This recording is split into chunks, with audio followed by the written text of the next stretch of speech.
د پاکستان بل رذالت او منافقت ولې پر افغانانو باندې ویزې بندې کړي؟ تازه د اروپا سفارتونو ته څه امر کړی دی؟ ولې افغانانو ته ویزې نه ورکول کیږي؟ جزئیات را سره په ویډیو کې وګورئ او چینل سبسکرایب کړئ. لیدونکو السلام علیکم. د پاکستان د بهرنیو چارو وزارت د خپل هیواد ټولو سفارتونو ته امر کړی چې افغانانو ته ویزه ورنه کړي.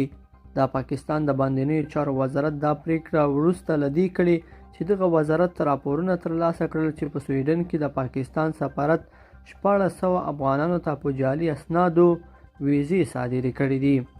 د پاکستان د بهرنیو چارو وزارت وایي له همدې کبله د فبرورۍ په 8 خپل ټولو سفارتونو ته لیک لیږلی چې افغانانو ته د بل حکم تر صادرېدو پورې ویزه ورنه کړي.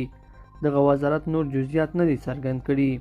د یو شمېر کتونکو په باور څرنګه چې افغانان حتی د قانوني کارونو په بدل کې په اسانه رشوت ورکولو ته تیاریږي، پاکستاني ډیپلوماتانو ته هم که هر څومره لوړ معاش ولري رشوت اخیستل عادي چاره ښکاري.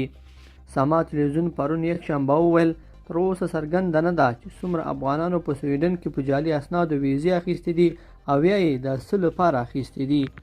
لیدونکو په دې هیله چې دا ویډیو به مو تر پایه لیدلې وي. کومه ویډیو خوښه شوې ویډیو لایک کړئ او چینل سبسکرایب کړئ. تر بیا خو وخت.